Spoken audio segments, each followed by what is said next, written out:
Hey, this is Jethro Jones from Transformative Principal. Danny Bauer from Better Leaders, Better Schools will be here in just a minute. And I wanted to tell you our question for the day today is tips and advice for new teachers and new administrators. As the school year starts, I hope you enjoy it. We'll get to that in just a minute.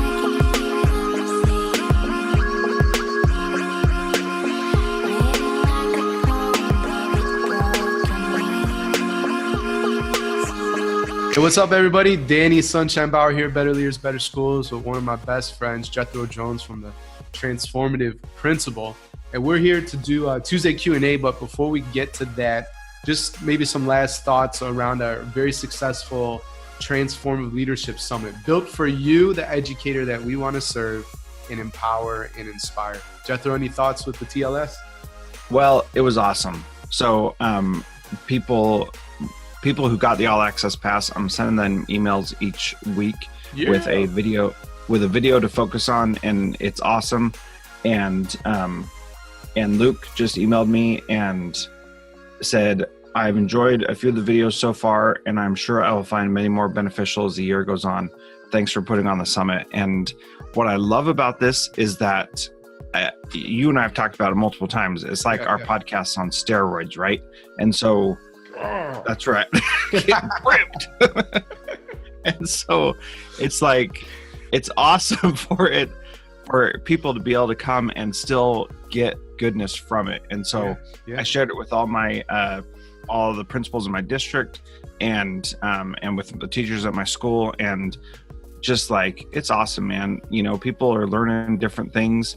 What was cool is we interviewed Todd Nesloni for it, and then Todd came up to Fairbanks to do a opening PD with our district, and it was loads of fun. It was so awesome. Was it a Kids Deserve It type focus, or Sparks in the Dark, or it was Sparks in the Dark, Stories from Web, and Kids Deserve It. He brought something from each of those, so it was really good. And then he spent the whole afternoon with just the administrators, and it was really good and inspiring. So I really enjoyed it. We got a lot of great ideas and good things to do from that. Well, nice. Well, before we go to Q&A, everybody, this is Todd. If you haven't seen him on Twitter, check him out. And all these different books that are available, Sparks in the Dark, Kids Deserve It. We talked about, what else? Kids Deserve It, Sparks in the Dark, Stories from Web. They'll be linked up in the description of the video, so you can go ahead and get those if you want. The one thing that I really gravitated towards is you said, like, people are still getting value from it, and it's over. It's done. My life is so much easier now too, because I know, right? So, but the cool thing is and the principle here for school leaders is evergreen content. So, I mean, think about it, right? There's books that you pick up that were written 10, 20, who knows how many years ago. Of course, you want to stay modern and current, but the point is you do the work once. So think about this. In your school, what's something you could do once, but that could add value and benefit your community over and over and over again, long after you create it, right? And that's one way of just, I think, multiplying and amplifying the type of work that you do. Well, and this ties in really good to our question of the day, which is what advice we have for a new teacher. Yes. And I'll let you introduce that a little bit better, but I just want to step in there and say, as a new teacher, if you can create systems that make it automatic for you to do things as the teacher in the classroom, it's going to make your life so much better. So, for example, if everybody knows that when they come into the classroom, they get started on a bell ringer or something like that, they just take care of that, and it's not a big deal at all. It just happens. And that stress of what do we do when kids first come in, you're in Zen mode during those first 5 minutes when everybody knows exactly what they're supposed to be doing. So I'm going to act out everything you say today, just so you know. Well, I appreciate that because now I know my message is hitting home. Give us a little more give us more background on that question that came in, because I think it's a cool story. Well, I love it. You're going to see Ibrahim here. I'm going to put his picture up on Instagram. You should follow him if you want. And so proud. The picture you see is going to be him graduating U of ILL. You know, I don't know. It's INI. They say Illini there. But, he's just a smart, just awesome young man, and was a student of mine. And now he's a teacher. And so just on Instagram, I put, you could put those like questions, and people, oh, nice. And they write it back. And he said, Mr. Bauer, I hope you're good. I just had a quick question. I'm starting my first teaching job very soon. Do you have any advice you can give or just tips from the perspective of an admin and vet teacher? And so you answered that. The automation, the systems, that's definitely going to benefit, teachers, new administrators, whatever. What I told them, because I just gave them one piece of advice, focus on relationships. Kids will remember how you treated them long after they forgot what content you taught them. Same goes for your colleagues. Build deep and meaningful relationships. So that was super cool. Guys, if you don't know Joel McLean, I'm going to put a picture of him. You should follow him as well on Twitter. He's at JProfNB. Canadian guy, principal up there. And he said, I'd echo what you wrote, Danny, and add to never stop learning and growing. Try new things with students in your classroom. So I think that's all pretty sound advice. I've got about 7 or 8 tips too that we talked about recently in the mastermind for new administrators, but some of these will apply for teachers. While I pull that up, Jethro, you have any other advice for new teachers? Yeah, can I go on a little bit of a rant? Go for the rant, Jethro.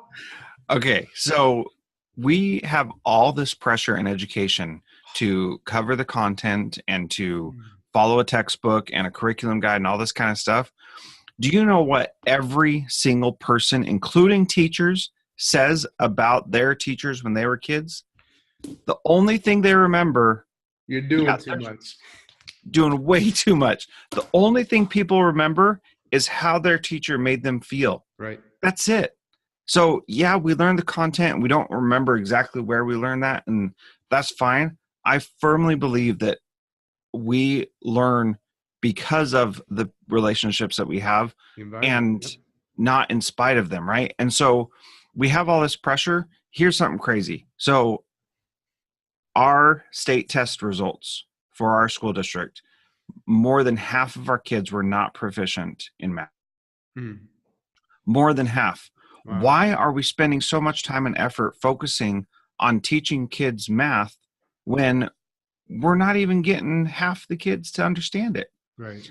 We need to take a step back, focus on the relationships, make that the priority, and not do something else. So this year at my school, just to put my money where my mouth is, we spent the first 3 days.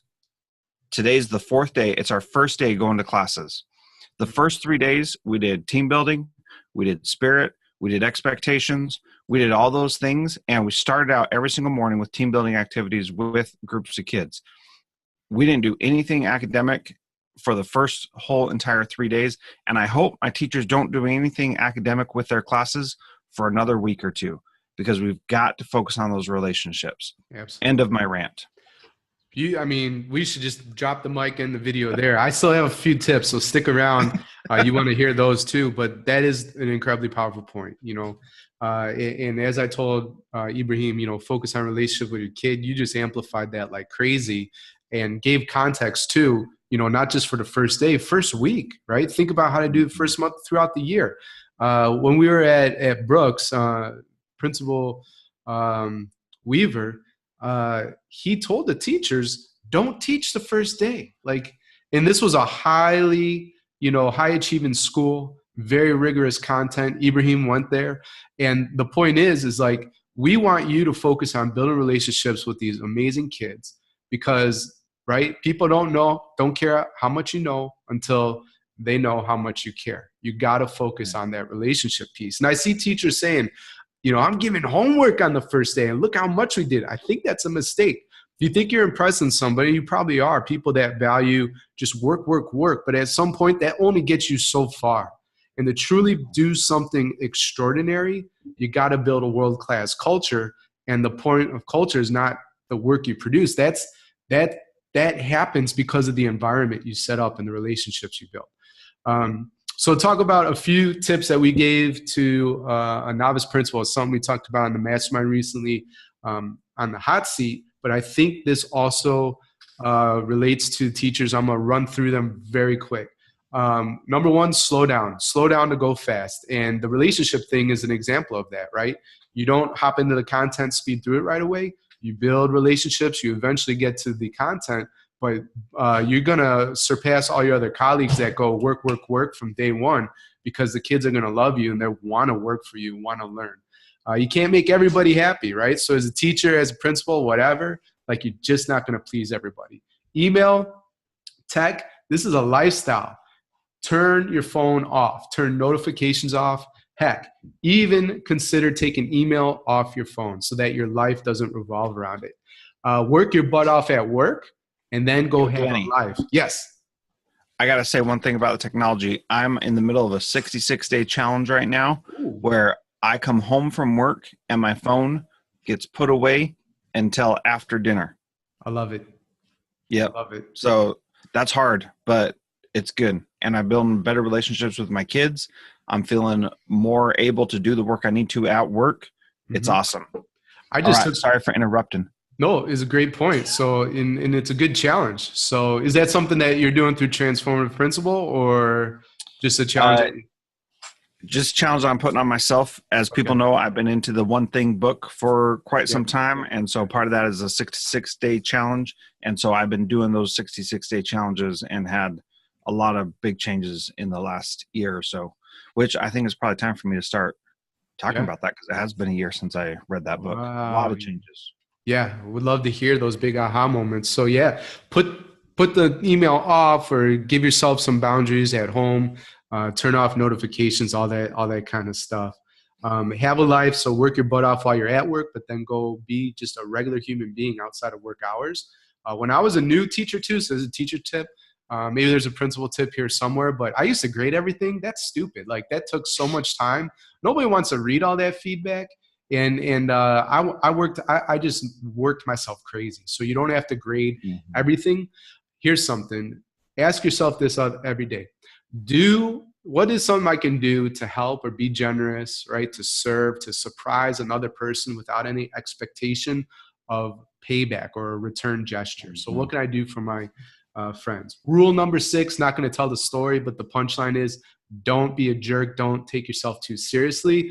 Listen. Big domino question that Jethro just mentioned. What's the one thing that if I did it today, this week, this month, this year, would make everything else easy or unnecessary? Consider what would this look like if it were easy? So the class is a mess or the school's like, going crazy. What would it look like if it were easy, right?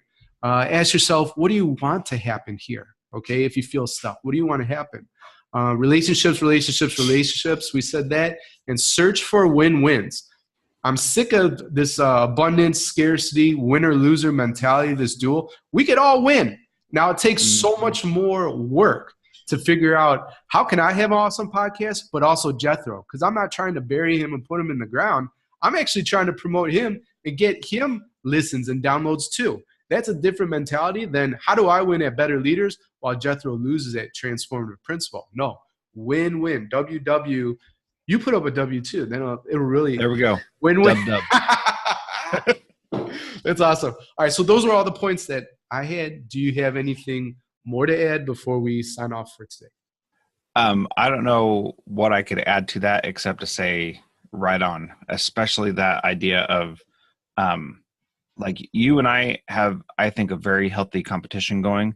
Yeah. We celebrate each other's successes. We push each other to be better. We call each other out when we need to do something better in a appropriate professional way that helps us both be better because we both truly want the other one to be successful. Exactly. So I mention you in my prayers at night because I want you to be successful because you're my friend and that is important to me. So that like we, instead of being at each other's throats or even like at throats with your teachers down the hall about who's got better scores, you can make it so that everybody is successful, which is what the whole point is, right?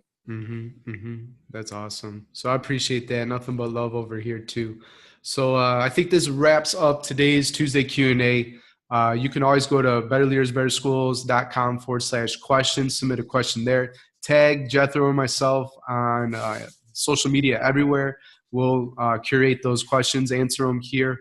And outside of that, if you got value from this video, follow and subscribe Jethro and I. Give us a thumbs up. Share this video all over social media and answer the question of the day in the comments below. We gave a bunch of advice, but what's one tip for a new educator that we missed, but would add value to this conversation. We love y'all. Have a great day. Is that what we do now? I like doing that. When I did the Daily Dose of Sunshine, I'd always go, I just love blowing kisses. You know? It's great. People love receiving them too. Got it. Nice. Go deep. Good catch. Here's another one. All right, cool. We'll cut it here, but bye guys. Have a great day.